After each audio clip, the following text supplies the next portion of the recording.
Tonight, smoke in the cockpit to Qantas pilots' emergency call to urgently return to Sydney.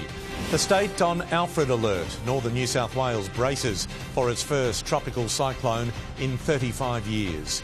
European leaders double down on their support for Ukraine. A king also in its corner. A driver accused of hitting a boy off his bike at Bass Hill and fleeing.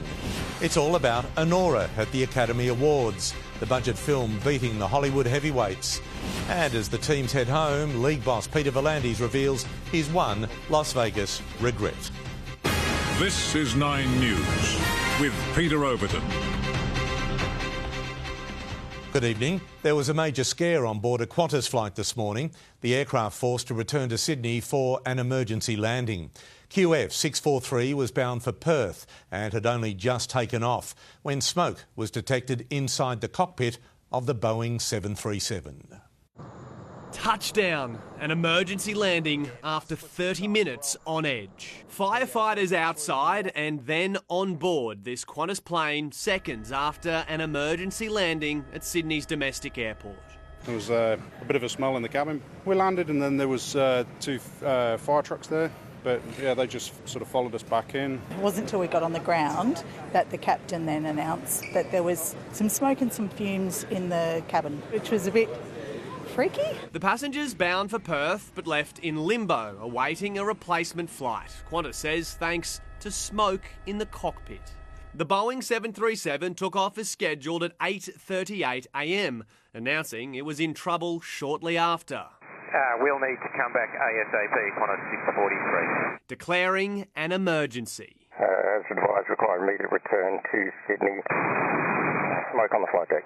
The plane was cleared for a priority landing, returning to its gate where it was met by emergency services. Qantas saying our pilots are highly trained to handle situations like this. A-League players caught up in the drama. Some of the boys, I think, woke up and they thought we were landing in Perth. And they were quite disappointed that we were landing back in Sydney. On paper, this will go down as a minor incident, but there's no doubt it is of major concern to Qantas given the growing number of mechanical faults and emergency landings we've seen nationwide over the last few months. But hopefully for travellers, there's a smoother ride ahead. Only 4 days ago, Qantas promised upgrades to its domestic fleet. And it has the cash to splash, last week declaring a $1.4 billion half-yearly profit. At mascot, Alex Heike, 9 News. Northern New South Wales is preparing for its first tropical cyclone in more than 3 decades, with the region tonight in Cyclone Alfred's path. The system, currently off the Queensland coast, is forecast to hit on Thursday morning, bringing devastating winds and rain. Byron Bay, and already the white water is swallowing beaches. Cyclone Alfred is churning off southern Queensland and is expected to cross the coast sometime on Thursday. All our beaches are closed along the coastline. We have really large waves, around about 8 foot. Cyclone warnings have been issued from Bundaberg south to Grafton. That's 4 million people potentially affected, including Brisbane. Alfred could smash the New South Wales Northern Rivers region, including Lismore, devastated by floods in 2022. I think our community's feeling a bit nervous and on edge, understandably. SES flood rescue teams are already in place. Alfred is expected to intensify to a Category 2, 5 being the strongest. It's armed with a triple threat: 100 km/h winds, waves in excess of 8 metres and up to 300 millimetres in rain. We will do everything that we can in working with that community in making sure that our communities are well prepared, well protected. New South Wales on cyclone watch. That's a rarity. The last cyclone to hit New South Wales was Nancy in 1990. Back in 1974, it was Cyclone Zoe. About 500 families evacuated in Lismore back in 1974. There were landslides, there were cuts to railway lines. Depending on how this plays out, that's the sort of impact we're looking at. The AFL season opener in Brisbane on Thursday between Geelong and the Lions is under threat. A day later, it's the NRL with the Dolphins and Rabbitohs at Suncorp. It's important that we give them that information, and we're urging them to make a call and communicate that. Luck was on the side of a Lithuanian ocean rower who was caught in monstrous seas off the Queensland coast. Orimus Mokas set off from the US and was just days away from finishing in Brisbane. He was rescued this morning by the crew of the Australian Navy ship HMAS Schulz. Mark Burrows, 9 News. We are at a crossroads in history. That is the declaration from the UK Prime Minister as world leaders gathered in London for crisis talks on Ukraine. President Volodymyr Zelensky later meeting with King Charles, 48 hours on from the Oval Office showdown with Donald Trump. From the outset, it was clear the UK Prime Minister was ready to get down to business. Right. Thank you. Thank you. No time to waste, 19 world leaders gathering for urgent talks in London. With the future of Ukraine top of the agenda, the country's president was embraced by those in attendance. A far cry from the dressing down he was given by Donald Trump just days ago. This is a once-in-a-generation moment for the security of Europe. Emerging from the meeting, Keir Starmer declared the time for talking was over. We are at a crossroads in history today. This is not a moment for more talk. It's time to act. A coalition of the willing will be formed, European countries taking a more active role in the continent's security. The UK and France set to play peacemakers, agreeing to work on a truce proposal with Ukraine and present a deal to Donald Trump, adamant it needs to be a deal that's defended. The UK is prepared to back this with boots on the ground and planes in the air. And to succeed, this effort must have strong US backing. It's been an extraordinary week in which the transatlantic relationship has really been put to the test. A chance now for leaders to regroup, knowing just how much is at stake for Ukraine and Europe.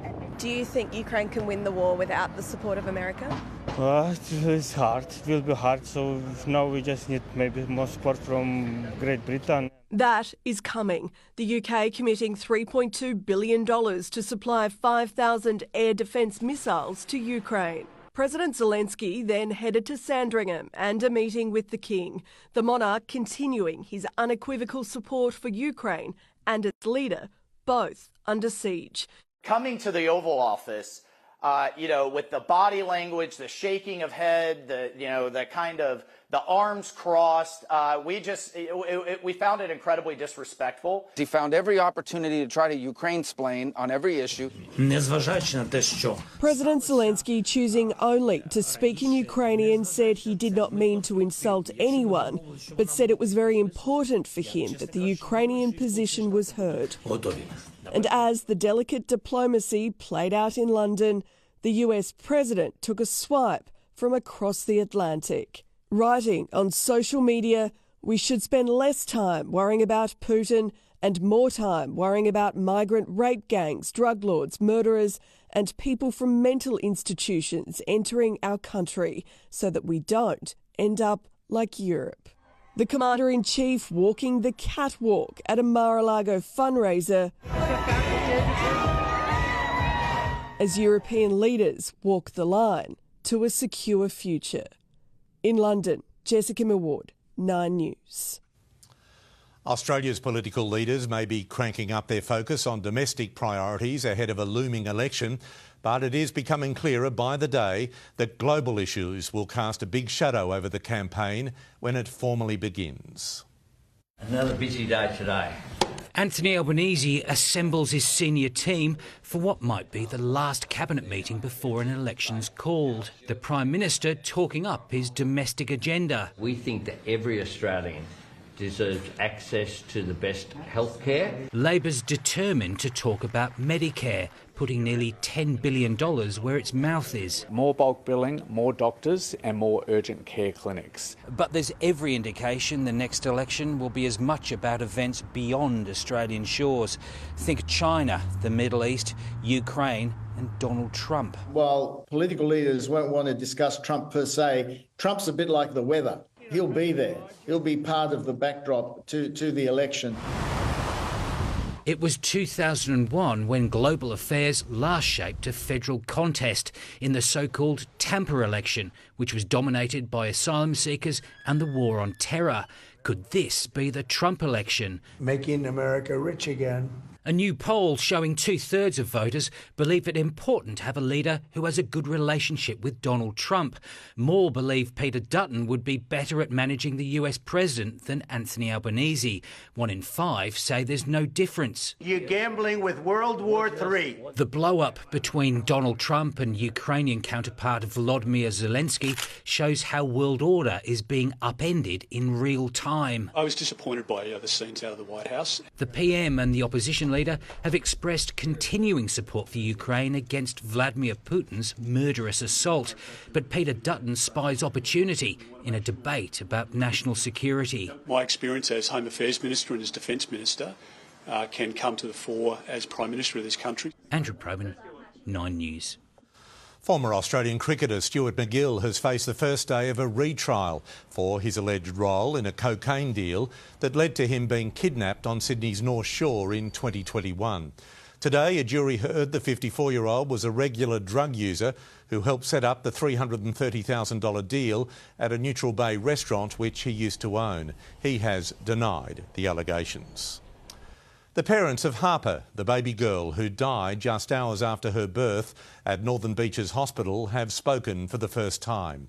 Leah Pittman and Dustin Atkinson thanking the community, saying, "We appreciate the outpouring of love, support and thoughts during this incredibly horrific time." Their loss came after the death of toddler Joe Massa at the same hospital. Both deaths are being investigated. The Monday morning rush across our transport network was heavier than usual, with parts of the Metro line shut for work. This as the state government celebrates a milestone for the Metro West, which will eventually bring high-speed trains to more of our city. Shoulder to shoulder, more Sydney-siders than usual crammed into the Metro where they could. The City line shut between Central and Sydenham for crucial conversion works to extend the network to Bankstown. Really is a key moment in the conversion, so it has meant that the Metro trains are a little bit busier today. As tunnel boring machines Dorothy and Betty barrelled through the rock face at Clyde in Sydney's west. Cracking 80% of tunnelling on the 24-kilometre stretch that will connect Parramatta to the CBD. This is the most heavily trafficked transport corridor in the country. We're doubling the rail capacity on this corridor. That will transform Sydney. Whether or not Metro West will stop at Rose Hill is now in the hands of the Turf Club, due to vote on whether to sell the racecourse for housing next month, the Premier making his final pitch. It's not as if the organisation will be able to revisit this opportunity in 10, 15, 20 years' time. This line and the potential for a box at Rose Hill Station is really only going to come about one time. If they turn it down, the Premier says he'll make the decision on if and where an alternative station could be the next day. Here at Clyde, trains will stop, but not for passengers. This is where they'll be brought above ground for maintenance. Metro West is scheduled to be up and running in 2032. At Clyde, Sophie Upcroft, 9 News. 23 people have been charged with drug possession at the first music festival, where pill testing was run by New South Wales Health. There were a total of 51 drug detections at the Yours and Ours weekend event in Wollongong, mostly for MDMA. 6 people were removed from the festival. First it was America, now Peter V'landys has an Olympic dream for rugby league after the NRL's second successful staging of the game in Las Vegas. But as teams depart the Nevada desert, V'landys admits changes will have to be made before it returns in 2026. The bags are packed and the show is on the road home. The NRL's second Vegas adventure, unforgettable even for the losers. As a player, to come and play in the US, our game, which they wouldn't have a clue what it is, most of them, yeah, it's amazing. As with many visits to Sin City, there are regrets. This edition was bigger, but that doesn't always mean better. I think 4 games was probably too much. We know we should go back to 3 games. That's the first learning. That would likely leave the lopsided women's game on the chopping block, with the NRL raving about the addition of English Super League teams and the fans they brought with them.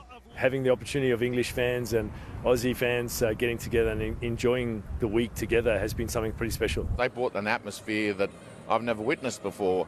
I've just got to go back to Australia and train the Aussies how to sink. And while the majority of spectators were blow-ins, the NRL hasn't given up hope on winning over the Americans. It's the marketing here in America that's important to us, and all the experts that we've spoken to believe we have the right game because, our game, you have 60 minutes of ball in play.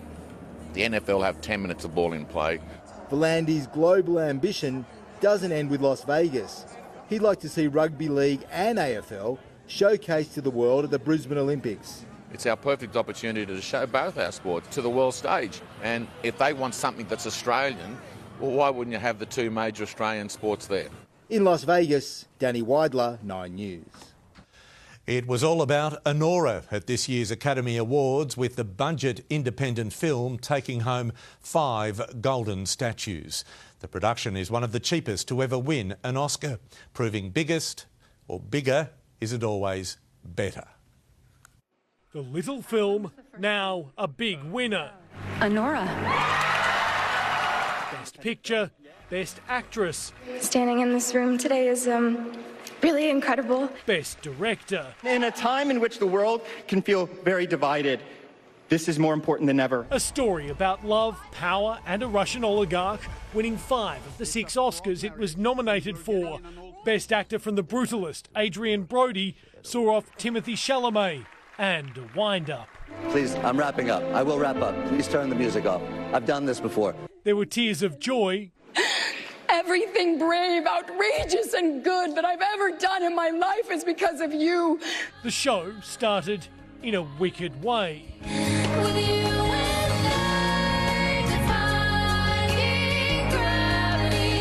New host Conan O'Brien, too, turning to song. I won't waste time. He won't waste time. And taking aim at one of our own. I'm going to play hardball. I'm going to show one of your old headshots, okay? This means you, Guy Pearce. There you are. But it wasn't to be for Aussie Guy as Best Supporting Actor, Kieran Culkin winning instead, potentially gaining more than just a statue. She said, I will give you 4 when you win an Oscar. And let's get cracking on those kids. What do you say? Fashion often shares centre stage at the Oscars, and Adam Sandler almost stole the show. Did my snazzy gym shorts and fluffy sweatshirt offend you so much? But on the red carpet, more is more. The bigger, the better, and the bling dominated. Demi Moore decked out in diamonds, Selena Gomez oozed old Hollywood glamour, Ariana Grande wore 190,000 crystal sequins and rhinestones. There were bold statements and the sometimes bizarre, while it was all yellow for Timothée Chalamet. And amid all the glamour and gloss of the awards themselves, this year's event was tinged with sadness after the recent death of Gene Hackman, a 2-time Oscar winner. Our community lost a giant, and I lost a dear friend. Among the greats of the industry remembered on a night when more were born. Okay, thanks. In Hollywood, Jonathan Kersley, 9 News. It is time now for our first check of the day's weather. Good evening, Amber. Good evening to you, Pete. It has been a mostly cloudy and windy day with southerlies reaching up to 60 kilometres an hour along the coast. After a low of just under 21, the city climbed to 26 degrees this afternoon, but with the wind chill, it felt more like 22. Our west cooling down to a low of 20 this morning, slowly climbing to 27 degrees this afternoon. We'll be on the edges of Tropical Cyclone Alfred's weather system over the next few days, potentially picking up some very heavy rain, while temperatures will remain warmer than average. I'll be back with a full forecast a little later, Pete. Amber, thank you. A 14-year-old boy seriously injured, hit by a car while riding his e-bike, and the driver allegedly wasn't sticking around. The details from Bass Hill next. Crucial aid into Gaza blocked as ceasefire talks hit a stalemate. Good news for motorists tackling the daily grind of the Warringah Freeway upgrade. Accor Stadium on track to welcome the Race of Champions and the world's best drivers. Plus celebrations as Blue Ghost makes it to the moon, while the spacecraft delivered a vacuum.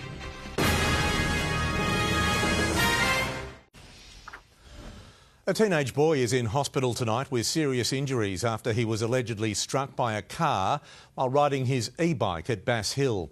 Police say the driver accused of hitting him first ran away before handing himself in hours later.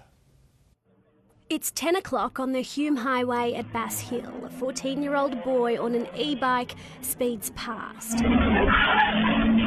That sound the moment the teenager is struck by a silver SUV as it left a petrol station. Oh my God! Just want to grab the garbage bin and I heard something hit. The moment of impact so strong, the teen was catapulted onto an oncoming ute. The driver who hit him allegedly fleeing. He was fixing the number plate, then we wouldn't see him anymore. Dozens of people ran to the boy, his mother and father among them. When his dad came, he put his hands on and he goes, "Can you hear me? Just squeeze on my hand." I think he squeezed in his hand. He was taken to hospital with serious injuries to his leg and pelvis. The search for that driver came to an unexpected end when he handed himself in here to Bankstown Police Station this morning. He's been charged with failing to stop and assist and has been granted bail.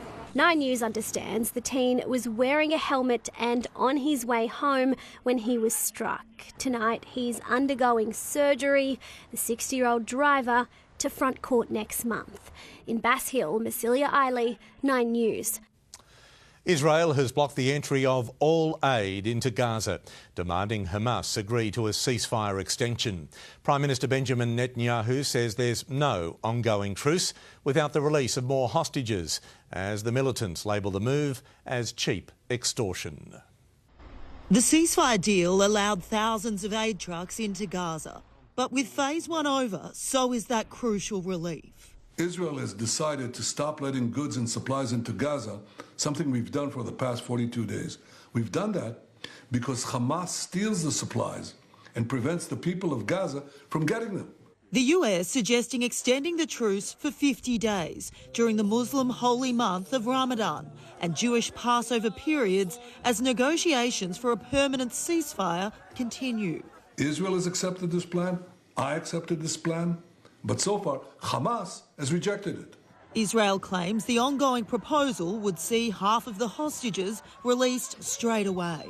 Hamas labelling Israel's decision to block aid cheap extortion and a war crime. And as global alliances are tested, Benjamin Netanyahu went out of his way to thank Donald Trump, who he describes as Israel's greatest friend.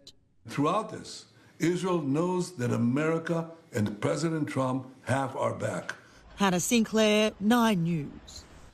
Pope Francis has called for prayers for the Middle East in a statement delivered from hospital. Let's go straight to 9's Europe correspondent Hannah Sinclair in Rome. Hannah, the Pontiff's condition is continuing to improve.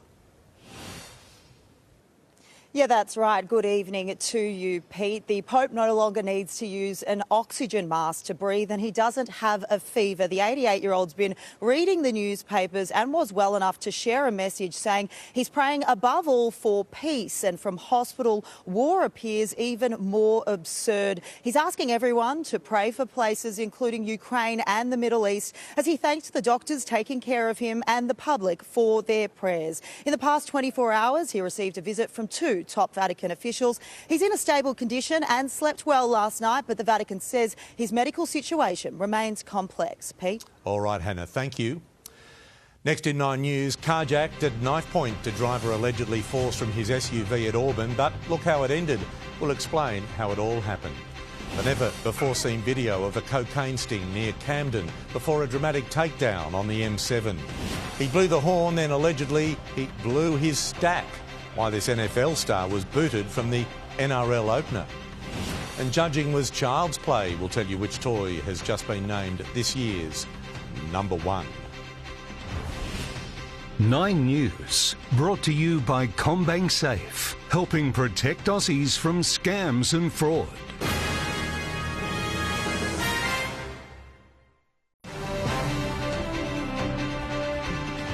A 23-year-old man has been arrested after allegedly stealing a car at knife point before leading police on a pursuit that ended in a crash on Parramatta Road in Auburn. Officers first spotted the vehicle at Lidcombe and gave chase just after midnight. It saw 2 police vehicles collide, but nobody was hurt. They tried to smuggle more than 100 kilograms of cocaine into the country, but police were watching. 3 men taken down in a dramatic arrest on the M7 after unpacking the drugs near Camden, all of it filmed on a hidden camera. Inside a shipping container at Cawdor, near Camden. 2 men dismantle an industrial generator just delivered from the UK. Little do they know a covert camera is recording.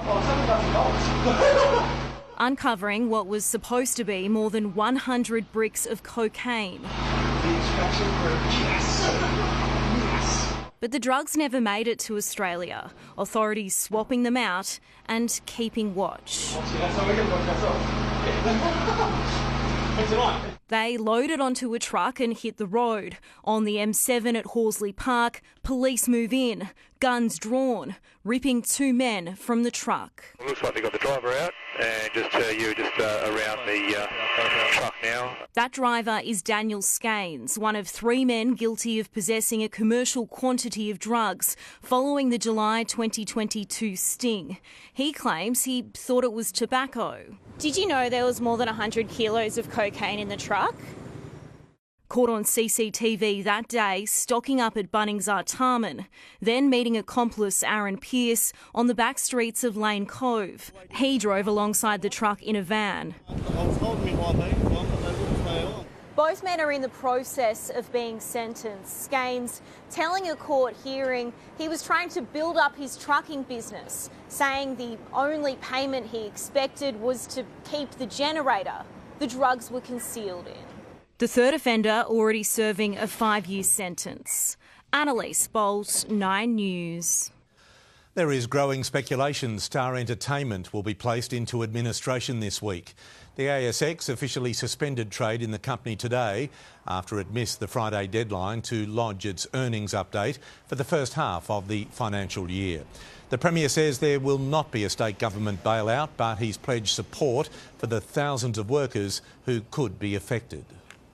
I can't plunge taxpayer money into casinos. We put in an arrangement to save jobs, but there's limits to what we can pay. In a statement to the ASX, the Star admits there's uncertainty over its ability to continue operating. He took centre stage to blow the Viking horn for the Canberra Raiders at the NRL season opener in Vegas, but 25-year-old NFL star Taylor Manoa was booted out shortly after. The special guest removed from Allegiant Stadium, accused of damaging property inside the bathrooms. The Blue Ghost has become only the second private lunar aircraft to land on the moon. It left Earth on January 15 and brought with it a drill and a vacuum to collect moon dirt for analysis. The Firefly aerospace flight has been run in collaboration with NASA and plans to explore the Sea of Crises, a huge crater visible from Earth. If you've tried to drive south over the Harbour Bridge recently, you're likely to have been confused by ever-changing closures and works on the Warringah Freeway. And if that wasn't enough, locals on the North Shore have been charged extra to get home.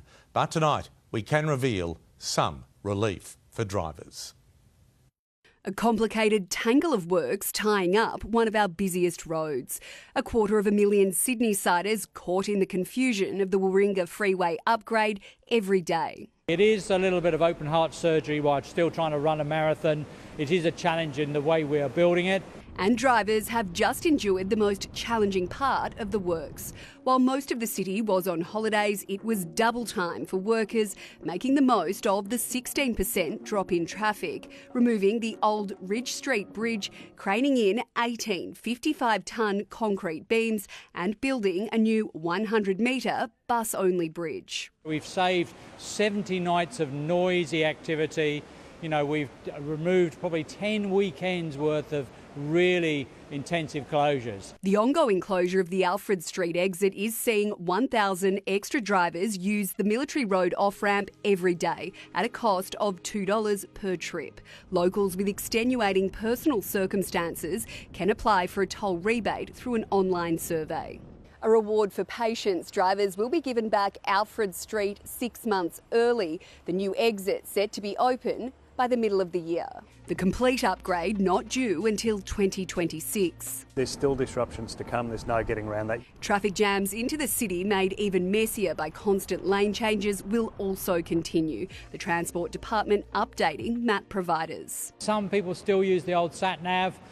Maybe I've got a version from the 90s. Please make sure your maps are up to date. A much quicker commute coming in 2028 when the Western Harbour Tunnel opens. These two projects together will absolutely transform the city. At Neutral Bay, Sophie Upcroft, 9 News. Accor Stadium's new motor track is nearly complete, with the Race of Champions event coming to Sydney this weekend. 200 staff have worked to install more than 350 concrete blocks to create a 1 kilometre asphalt racetrack. Test laps will start tomorrow afternoon. The gifts set to top every Christmas list this year have been shown off at the largest toy fair in the Southern Hemisphere. Bluey, Ollie-ball and little live pets among those on display at the convention in Melbourne. The top joy, judged by a panel of kids themselves, was the Tony Box. It teaches kids lessons, sings songs and tells stories aimed at limiting children's screen time. Ahead in 9 News, filling up goes futuristic. The Sydney Servos, where you can now get fuel without talking to a soul. From record-breaking to rubble, why this famous roller coaster has hit the dust. All of that after sport with James and Nathan Cleary. He really loves Vegas. Yeah, why not, Pete? He wants to go back every year, and only did the Panthers kick off their season with a win. Cleary may just have found his new long-term halves partner in the process. They've got 2 injured superstars, and now the Rabbitohs are flying into a cyclone. How will they deal with their upcoming challenges? Plus, the Swans' own injury dramas, just days out from the AFL season. And we could see showers every day for the next week. I'll tell you how much rain is heading our way shortly. The new generation of supermarket home brands. The stigma, it's not the same anymore. And the great news for family budgets. You can save between 10 to 40%. From groceries to pharmaceuticals and a range just for air fryers. Why own brand is becoming big business. 9 News, your news, tomorrow at 6. The bright lights of Las Vegas may have uncovered the Panthers' long-term halves combination. Jack Cole declaring he isn't about to give up that number 6 jersey after a performance and a US experience he'll never forget. Even on the other side of the world, the 4-time premiers are still showing the kind of gratitude that's central to their success. They've loved the entire Vegas experience. The more we do it over here, the better it'll get, and the whole experience and the fanfare this week was mad. Would you like to come back? Yeah, for sure. The club, yeah? Yeah, 100%. I'd want to do it every year, I reckon. Well, I mean, you've absorbed the whole thing, haven't you? Like the build-up, the city, and now this. Yeah, I think probably the hardest thing is like the fact that it's round 1. So it's like it is going to be a bit scrappy, but it's sort of the build-up of like a grand final. The desire to play in Las Vegas is not limited to the Panthers. The Melbourne want to go next year? If we get an invite, I think we'd seriously consider it. It's been great. Yeah. Were you reluctant before, or? I think we wanted to have a couple of years of learnings. And there's another upside for the Storm to go to Vegas. They can make the city of Melbourne pay even more attention to the NRL. No one's mentioned the AFL for the last month, so let's keep it that way. The Storm are shaping up as the biggest challenge to Penrith, making it 5 in 25. At Allegiant Stadium, the Panthers held off a fast-finishing Sharks team. It was a huge night for Jack Cole. He wants to keep the 5/8 position.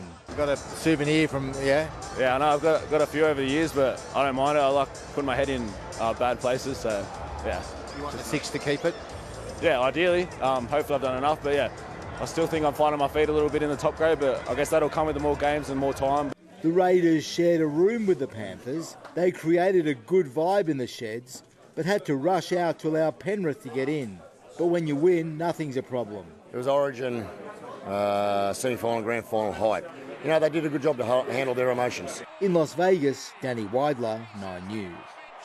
The Rabbitohs, still reeling from a pre-season injury crisis, have received a welcome boost. Jai Arrow declaring himself a certain starter this Friday night against the Dolphins. The South Sydney star working overtime to get his body right during a big transition period off the field. Spirits are high at South Sydney. despite a crippling injury toll, with two of the game's biggest names, Latrell Mitchell and Cameron Murray, sidelined. We're obviously worried about the injuries, but I think the next man up mentality's been pretty good with us. There are some bunnies bouncing back from their own setbacks. Cody Walker and Campbell Graham training fully at the Burrow today, while Jai Arrow is fully recovered from shoulder surgery. I am so excited to finally be out there without, I suppose, the mental doubt with the injury. The Rabbitohs are in talks with the NRL about changing their travel plans to Brisbane, with Cyclone Alfred threatening Friday night's clash with the Dolphins. I'm happy with going up Wednesday because there's no chance I'm flying in a cyclone for sure. There's only one thing that frightens Arrow more, becoming a father for the first time. Well, it scared the shit out of me when my missus came to me and told me she was pregnant. I went, yeah, well, I've got to grow up and provide for a little one now. Usually I'm the idiot who likes to have fun of a weekend, so there won't be too many big nights for me this week. Well, there will be big nights, but that'll be more with the bottle of milk, not a bottle of beer. Being a dad is James Tedesco's proudest achievement. Now he's preparing to welcome baby number 2. Probably the most fulfilling time of my life is being a dad and spending time with my girls. So, 2 girls now. The Roosters captain taking on more responsibility on the field as well, with so many established stars now gone. It's up to me and the leaders to sort of drive that and bring these young guys up into weekly first grades week in, week out. And I know there's plenty of doubters, but within these 4 walls, a lot of confidence for sure. Samantha Pote, 9 News. The AFL season begins this week, launching its opening round fixtures at the Opera House this morning. The Giants host Collingwood, while the Swans take on Hawthorn, reeling from the loss of star midfielder Errol Goulden, who fractured his ankle over the weekend. You go, oh no, for a bit. He's not shy away from the fact he's one of the best players in the competition. It's a big hit for us, but it was a football injury. These things happen. We wrap our arms around him, and he's as professional as they come. He'll do everything he can to get back. The Swans host the Hawks on Friday night. GWS plays on Sunday. The Australian cricket team isn't buying into the controversy around the Champions Trophy scheduling. The Aussies are back in Dubai to face India in the semis, who've refused to play matches in host nation Pakistan. But Australia don't see themselves at a disadvantage. With the nature of this tournament, not knowing where we are for this first semi-final, it's kind of nice to get here. We've got a great facility here at the ICC Academy. Changes it up a little bit as well. So, boys are feeling okay about it. Tuesday's semi-final was confirmed after India beat New Zealand. Not even another stunning Glenn Phillips catch could save the Black Caps. A beauty. And Australia's golden winter sports season has delivered again. Laura Peel winning the aerials event at the latest World Cup round in Kazakhstan. Fellow Aussie Denny Scott collecting bronze. While in Turkey, Josie Baff and Cameron Bolton took out the first snowboard cross teams race of the season, beating reigning world champions Great Britain. One of the real rough and tumble sports. Peter, got a good feeling about these Winter Olympics in Italy, 11 months and counting. I want to wish Jai Arrow all the best as a father. He's good fun. Thank you, James. Next in 9 News, Aussie scientists hone in on what causes ovarian cancer to return and spread post-treatment. Worker-free servos, the new unmanned petrol stations popping up around Sydney. And proud baby news from Brittany Higgins. A new unofficial survey of inflation out tonight backs up the idea that more rate cuts are on the way. Food was flat, air travel was cheaper, health more expensive. But overall, inflation fell in February to an annual rate well within the RBA's target band of 2 to 3%. The ASX pulled a Swiftie and shook off Friday losses. Miners bouncing back. Insurers hammered as investors brace for Cyclone Alfred, and Qantas soars towards $10. And our investors still don't know if we will be exempt from Trump's tariffs, dragging the dollar lower. Thank you, Effie. A breakthrough in the fight against ovarian cancer, with Australian researchers uncovering how the disease returns and spreads. Victoria's Hudson Institute of Medical Research discovering leader cells which suppress the immune system, making it easier for the cancer to survive. It's hoped the findings will lead to new treatments. We've become used to it at supermarkets. Now the self-serve experience is coming to petrol stations. A trial of tap-and-go servos without a single staff member working is happening across Australia and at 7 locations in New South Wales. Out with the old and in with the new. This is the future of buying fuel. Straight in, tap your card, fill up and off you go. So, yeah, nice and quick. The kiosk of this former Ampol petrol station boarded up. The pump's the only thing left as the site goes fully self-serve. It's all in the name of convenience, although it can be a big adjustment. Oh, I just spoke to you. I didn't fill up I think my tank was full. A trial of Yugo petrol stations now underway around the country, with 7 in New South Wales, 5 in Queensland, 4 in South Australia and 3 in Victoria. And it's not just more EVs on the road that's forcing a service station rethink. Less staff are also willing to work in them, so this outlet has decided to have none at all. We are encountering significant challenges in terms of manning our service stations around the clock. It's minimum wages. The conditions are very poor. But even with wages out of the equation, don't expect any big savings at the pump. The price for unleaded here is almost identical to a BP just 500 metres up the road. The money saved instead going to tech to monitor drivers, but without a physical supervisor on site, some fear for their safety. None of that is available in these sites where there isn't staff on hand, trained and able to act quickly. Well, they might drive off with the nozzle still in the vehicle. That happens a lot. We have to actually make sure that we can continue to operate what is effectively a dangerous goods site with monitoring and the capacity for remote shutdown in the event that something occurs. Ollie Haig, 9 News.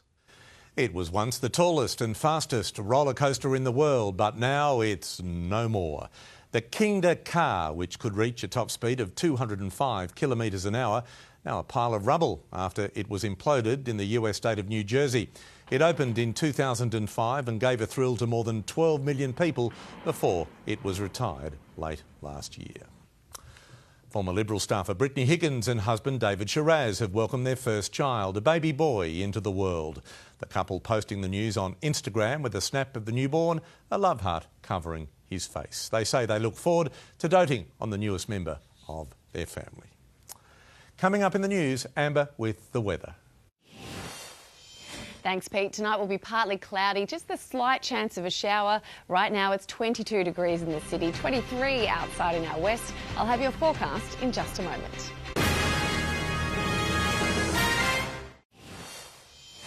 It was a mostly cloudy and windy day. Southerlies adding a wind chill, especially along the coast.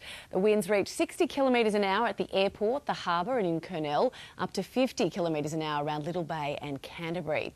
We saw a top of 24 degrees in Terry Hills and Cronulla, 26 in Blacktown, Liverpool and the city, 27 degrees in Richmond, Penrith and in Campbelltown. Now, we have seen some light rain along the north coast, nothing too heavy yet, but you can see Tropical Cyclone Alfred sitting offshore. We saw a top of around 23 degrees in Newcastle, Wollongong and Batemans Bay, inland areas much warmer, reaching 33 in Griffith, 40 degrees in Bourke. Tomorrow, Tropical Cyclone Alfred will generate hazardous surf, strong winds and showers along the coasts of southeast Queensland and northeastern New South Wales. A shower or two is expected in Brisbane with a top of 30 degrees, partly cloudy skies and 26 in Canberra, sunny and 30 in Melbourne, blue skies in Adelaide with a warm 34 and a few clouds around in Perth, heading for 29 degrees.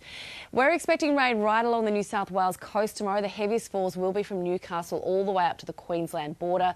We're heading for tops in the mid-20s along the south coast, the high 20s in the north coast, those inland areas staying warm. Now, there are a few warnings in place thanks to the cyclone, including a strong wind and hazardous surf warning for the Byron and Coffs Coast. There is also a coastal hazard warning for abnormally high tides and damaging surf right along the north coast. Let's take a look at Sydney. It will be partly cloudy tomorrow. There's a high chance of showers and it will be windy once again, with moderate to fresh southeasterly winds adding an extra wind chill. If the rain arrives, the city could see up to 10 millimetres of rain, with a light of 5 millimetres expected in our west. Heading for 25 degrees in Terry Hills, Kellyville and Parramatta, a top of 26 on the way for the city, Richmond and Blacktown, 27 for Penrith, Liverpool and for Campbelltown. Looking ahead, we could see a shower or two every single day this week, and the temperature is looking very, very stable. Look at those tops, 27 degrees from Wednesday right through to early next week, with overnight lows hovering around 21 degrees. That's around 3 degrees warmer than average.